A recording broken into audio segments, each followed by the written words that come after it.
Ngayon tapos na ang Season 86 ng UAAP Basketball at may nanalo na. Isa na lang ang titirang tanong. Kaya ba mag-back-to-back ng Lasal? As a coach, hindi lang tayo concerned sa mga winning plays, but pati sa safety at well-being ng mga players natin. That's why we only recommend equipment na affordable, effective, at safe para sa kanila. Hi, this is Coach R, your basketball analyst and sports equipment reviewer. Grabe, hindi pa rin ako makaget over sa panalo ng Lasal last Wednesday. Dito pa nga yung mga clappers ko. Grabe yung series. Tambakan, tapos sa last game, very close. And until the last second, hindi nyo alam sino mananalo. But again, congratulations to the De La Salle Green Archers for being the Season 86 champion. So after 6 years, nakatikim din ng championship ulit. Pero balik tayo sa question. Kaya ba mag-back-to-back ng Lasal? First, alamin natin, sino ba nga alis? Madami. Yung Lasal team ngayon, parang Ateneo last year. Kalahati, mawawala. So sino-sino yon? Yung mga veteran point guards natin. Nelly, Nonoy. Exhausted their eligibility na, no? As well as enforcer Waki Manuel, shooter F. Escandor, si Kuya Ben, and yung FSA natin, si Bright Nuwangko. So in all, 6 yun, mawawala. 6 ang mawawala. So ang tanong, ano magyayari sa team next year? Kasi nga, dahil mawawala. Sino mag-feel nung shoes, nung giant shoes nito mga veteranong player na to? So gumawa ako ng dalawang analysis, no? Depende kasi kay Coach Topes next season kung anong style ng laro ang gusto niya.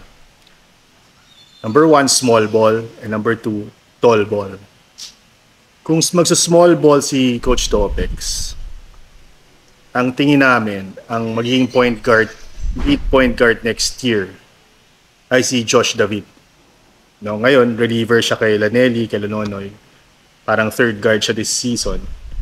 Since mawawala yung dalawa, siya na yung papalit.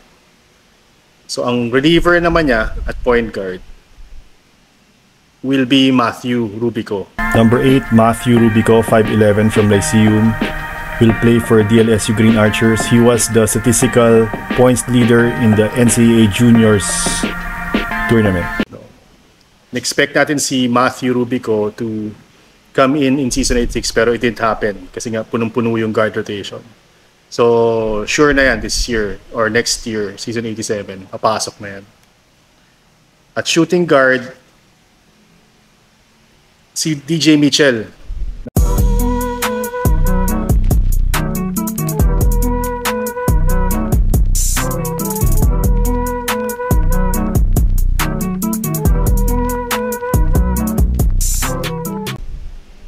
Babalik daw. No? So, nagkaroon lang ng back injury yan last season. Itong season na to, Season 86, dapat kasama rin yan sa lineup, pero ipapagaling daw ng likod. So, hopefully, in Season 87, ma-line up na talaga siya. Kasi matagal-tagal na rin nating hinihintay itong one and done na to, na may US NCAA Division 1 experience. Ang reliever ni DJ Mitchell will be JC Makalalag. JC showed a lot of promise this season. No? In some games, siya yung ginawang point guard. No? So, marunong magdala, marunong mag-penetrate, marunong shoot. So, he'll be a good fit at shooting guard. Sa small forward, it will either be Austria or Abadam. Si Austria pwede mag-lead and si Abadam yung reliever or vice versa. No? Parehong style ng laro. Power forward will be KQ as the primary power forward and reliever si Policarpio. And lastly, at center, Mike Phillips will start and Raven Cortez will come off the bench. That will be our small ball line-up for Season 87. Kung yan ang style na piliin ni Coach Topex. So, maliit pero mabilis. Sa tall ball naman, ang tingin namin, sa point guard, it will be DJ Mitchell who will start. DJ Mitchell can easily give you 20 points per game. So, shooter talaga to. Lights out shooter. And excited na kami to see him finally in Season 8-7. So, mag-back up sa kanya, si Josh David naman. Then, shooting guard, we will move up Abadam to shooting guard. No? Abadam is about 6'4", 6'5". So, yun ang kailangan as a tall combo guard. No? So, tamang-tama siya rin sa height na yun. And ang magre-reliever sa kanya will be Ryle Melencio.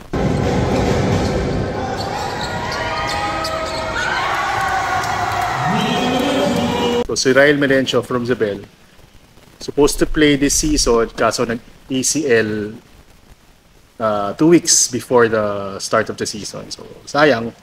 And for sure, next year, papasok na yan. And he's perfect for a big guard. 6'4", may shooting, may penetration. So, para siyang makalalag but medyo matangkad ng konti. Small forward, eto na, si KQ tsaka si Paulie. Diyan papasok yan. So, pag tall ball, nagiging small forward sila. Power forward, Mike Phillips. No? We couldn't find another power forward sa Lasal for next season. Except for the other Phillips, no, si Isaiah. Pero medyo project pa yon. Di natin alam kung anong ipapakita niyan sa Season 8-7. But sa position lang, pwede Phillips and Phillips yan magtandem. Kasi wala na nga si Kuya Ben. And at center, ito na yung we're very excited. Papasok na si Henry Agunane, the former King Scorpion from CEU. Nag-redshirt to last season. Pag nanonood ako sa venue, nakikita ko lagi siya sa likod ng venue. Matangkad, tsaka mahaba, no? So, ang tawag nga dati dyan, dapat yung Kwame stopper. Pero wala si Kwame. So, baka Joff. Wala na rin pala si Joff, no? So, UP stopper na lang siguro or something, no? Pero magaling to si Agunane. Gumawa tayo ng video about him and let's post it again here para makita ng mga new viewers natin.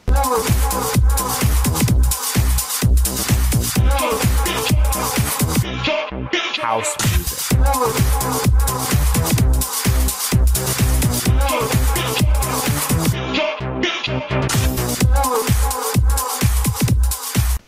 So exciting yan kasi yung for the past few years medyo may kahinaan yung FSA natin. Etong Agunane siguro better to or at par with Kwame and Diouf.